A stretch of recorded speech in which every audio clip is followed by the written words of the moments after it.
Ce qui se passe au Tchad, pour moi, c'est une tentative de coup d'État. Le président Déby, tant qu'il sera chef d'État, et surtout, un certain nombre d'acteurs ne sont pas contents. Des acteurs, quel genre d'acteurs? Des compagnies pétrolières, la France, il faut donner les noms. Un certain nombre, Glencore, ce qu'on appelle les entreprises de négo suisses. Aurais-je le temps d'expliquer ça? On va essayer d'aller rapidement. Des corrompus à l'intérieur de l'administration du Tchad. Des corrompus, il faut insister. C'est ce qui se passe. Je vous donne quelques chiffres avant d'amorcer mon raisonnement. Ouais. Le Tchad, concernant ce qu'on appelle véritablement le puits de pétrole de Doba, c'est expertisé à 1 milliard de réserves de barils sur Doba. Exploitable pendant 28 ans. 225 000 barils par jour. Ça a légèrement baissé avec la production.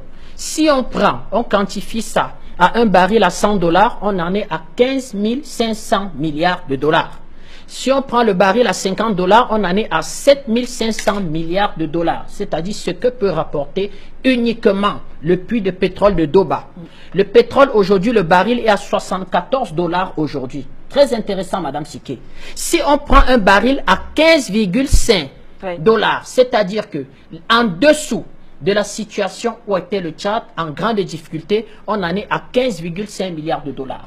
Le Tchad a une dette, on va dire, 1,9 milliard de dollars du consortium qui va construire en fait ce qu'on va appeler le pipeline. Sur quoi? Sur 1070 km², sur un investissement fait par un consortium, Chevron, qui aura 25% dans cette histoire, Exxon 40%, Petronas 35%, sur un investissement de 4,2 milliards de dollars. Vous voyez l'enjeu, Madame Siké? C'est ça. J'ai résumé ce qui se passe là. C'est un malfrat coopté par Paris. Il faut dire la vérité. J'ai entendu dire que tout le monde peut faire une déclaration à Paris. Non, tout le monde ne peut pas faire une déclaration à Paris.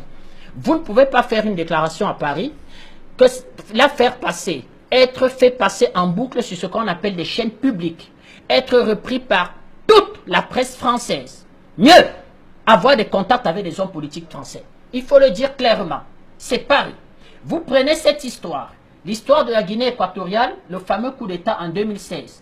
Vous retirez président Obiangema, vous retirez en fait Guinée équatoriale, vous mettez Idriss Déby, vous mettez Tchad, à quelques spécificités près, c'est la même histoire. Vous prenez l'histoire du Cameroun, vous y retirez Paul Biya, vous retirez Cameroun, à quelques spécificités près, c'est la même histoire. Il faut faire sauter le coffre Afrique centrale. Première des choses qu'il faut dire, c'est que c'est pas aujourd'hui qu'il y a des factions militaro-militaires et des factions militaro-politiques au Tchad. C'en est en 1966, madame, quand ils créent ce qu'ils appellent le Front National de Libération du Tchad, le Frolina. Vous avez des grandes têtes à l'intérieur de cette histoire. Les Hissène Habré, les Goukougoué. Ils vous expliquent une chose. Le Nord, les ressortissants du centre et de l'Est tchadien sont marginalisés. Ah, ces histoires de marginalisation. Et Paris est présent déjà au Tchad. Et ça intéresse Paris. Ah, ils sont marginalisés. Ça veut dire donc qu'à partir de cet antagoniste entre un certain type de population tchadienne et le Sud qui auront le pouvoir, Paris va jouer sur ces antagonistes-là pour mettre pendant des décennies le Tchad à feu et à sang. Ils vont faire un coup d'État. Le général Maloum fera un coup d'État à Tombalbaye en 1975. Ce même général Maloum va partir du pouvoir hors cadre légal sous la pression de Paris. Vous savez pourquoi, Madame Siké? Parce que quand il arrive aux affaires, il fait l'erreur de faire une déclaration, de demander le départ de la base française, le général Maloum. Quand il partira sur la base des accords de Kano, va arriver Boukounye Wedei, Hissène Habré, soutenu par qui? Jean-Christophe Mitterrand. Une ordure, une fripouille. Aujourd'hui à Paris, vivant de l'aide sociale. Fils de François Mitterrand, grand soutien de M. Hissène Habré, criminel devant l'éternel. Mais nous n'avons jamais accepté son procès parce que vous ne pouvez pas faire le procès de quelqu'un. Et absent, les ambassadeurs de France qui ont été là, les ambassadeurs des États-Unis, les services secrets soudanais et un certain nombre de pays limitrophes. Deuxième caractéristique du Tchad, Madame Siké. Certains pays ont toujours eu intérêt dans la déstabilisation du Tchad. Il faut le dire. Avant que le colonel Kadhafi ne se mette du bon côté de l'histoire, il a été du mauvais côté de l'histoire à un moment donné au Tchad.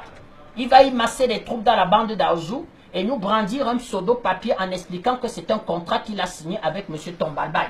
Vous avez l'Algérie. Il faut donner les noms de Chatlit Benjedi, grand corrompu, les grands corrompus du FLN, qui vont appeler même ce qu'on va, qui vont réveiller le nationalisme algérien et la déception algérienne dans des mouvements djihadistes qu'on va appeler le Front islamique du salut, qui va héberger Goukouni Ouedei, juste pour fédérer les factions.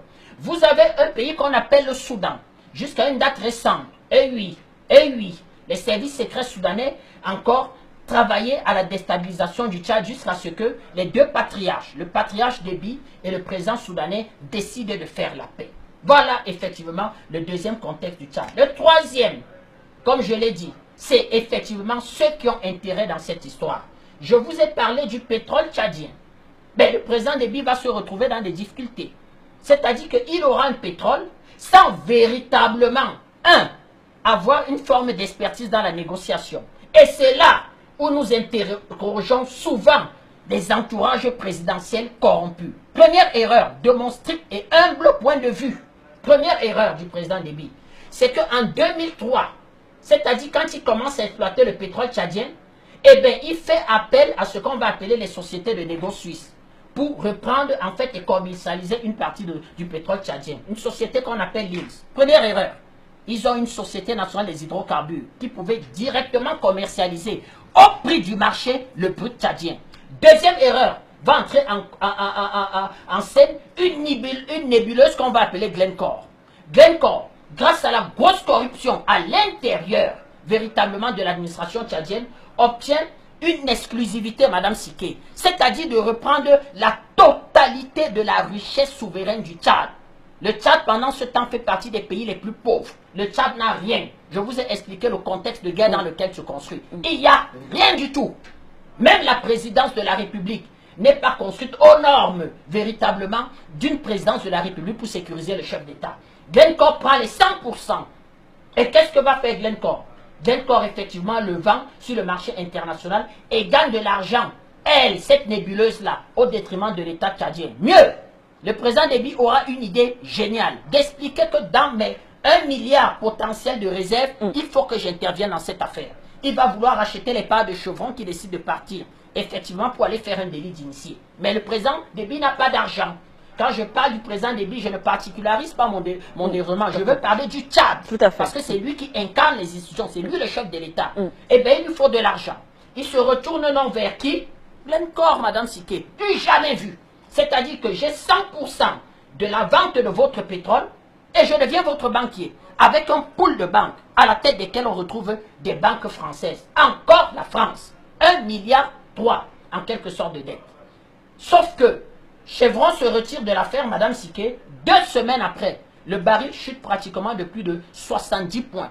Or, la garantie de l'État tchadien sur cette empreinte était les ressources pétrolières. Qu'est-ce qu'on fait? On a 1,3 milliard de dollars. On fait passer la dette du Tchad de 30% de son PIB à 45% de son PIB. Gang de malfaiteurs, c'est eux qui sont derrière le troufion qu'on appelle Kingambe, qui s'exprime depuis Paris. Le quoi vous avez dit? Le secrétaire général du SCCN-SCR. Et il s'exprime depuis Paris. La France, encore la France qui revient dans cette histoire. Donc, quand tu te trouves dans cette situation, ben, il faut bien rembourser. Il faut bien rembourser effectivement cette dette. La négociation va être extrêmement dure.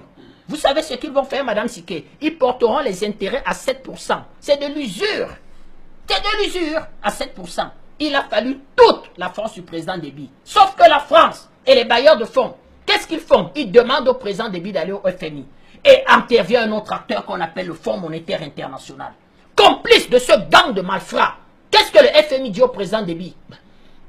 Il négocie ce qu'on appelle une facilité de décaissement de 350 millions de dollars. Le Fonds monétaire international dit à M. Déby, nous vous avançons 50 millions de dollars, c'est-à-dire lui mettre un peu de sucre dans la bouche. Les autres 300 millions de dollars sont conditionnés à un arrangement de votre dette avec Glencore. Le Fonds monétaire international a intérêt dans Glencore. Et les corps sociaux sont dans la rue. Nous, on a même eu peur ici que voilà le coup d'État, ce que certains appellent le coup d'État scientifique. Voilà contre le président Déby. Vous voyez donc qu'on va attaquer le président Déby de toutes parts. Faire un coup d'État scientifique, véritablement aujourd'hui, il n'a pas marché. Faire un coup d'État militaire, c'est un coup d'État. Et quand vous écoutez les déclarations de ce troufion, il ne pose pas une revendication politique pertinente.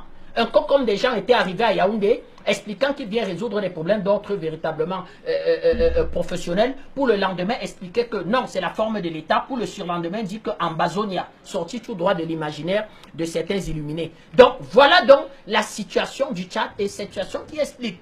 Je rappelle ici que dans ma démonstration, j'évite certains paragraphes parce que nous sommes suffisamment responsables.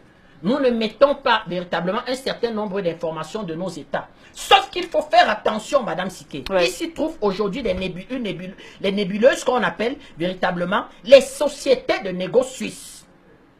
Ces sociétés de négoce suisses rachètent le pétrole à nos compagnies. Elles évoluent en fait dans tous les pays de la CEMAC, parce que tous les pays de la CEMAC sont des pays pétroliers. Quelques chiffres. Vous avez en quelque sorte le total de recettes pétrolières, Madame Siké, sur l'année 2011 à 2013. À peu près, je donnerai les sources, 475 milliards de dollars, c'est-à-dire les exportations de pétrole, total dans qui sont rentrées dans les caisses des 10 principaux pays producteurs de pétrole de la zone subsaharienne. Vous avez les parts vendues par les compagnies pétrolières nationales, 254 milliards de dollars. Et vous avez les parts vendues par des sociétés de négoce qui n'ont rien. C'est quoi une société de négoce? C'est un commerçant. C'est-à-dire, Madame Siké, vous allez racheter le cacao dans la laitier. Vous partez le vendre en Suisse. Vous êtes une entreprise de négoce, commerçant, comme des comptoirs commerciaux de Mbopi. Ils ont vendu le pétrole, en fait, de la CEMAC pour 55 milliards de dollars. Vous voyez l'enjeu? Or, ces sociétés de négoce suisses, le précaré appartient à qui? À Paris. Ça n'intéresse pas Paris. Voilà le Makalapati, argot camerounais pour dire, effectivement, le tapioca de Paris. Paris va s'énerver. Ils iront à ce qu'on va appeler véritablement le Conseil européen, expliquer à la Suisse qu'il faudra faire voter, on va faire voter au sein de l'Union européenne une directive qui explique que votre société de négoce doit être des plus transparentes et rendre transparentes leurs comptes. Une entreprise pétrolière française a déjà rendu ses comptes transparents. Vous savez ce que la Suisse va répondre, Madame Siké? Que nous avons fait évoluer notre loi, sauf que nos sociétés de négoce ne sont pas obligées de rendre leurs comptes transparents quand elles exercent dans le secteur pétrolier. Question de dire que le flou, la corruption, dans le noir, nous agissons ensemble. Voilà véritablement l'enjeu du pétrole du Tchad, l'enjeu des richesses du Tchad, sachant qu'un pays comme le Tchad est aussi producteur de zinc, d'or, d'uranium et de richesses. C'est tout simplement ça. Exactement la même histoire d'un criminel comme de Ferluc qui a opérationnalisé son coup d'État en fait au Pullman de Paris. C'est la même histoire pour le président Déby. Strictement la même histoire. Merci beaucoup, monsieur.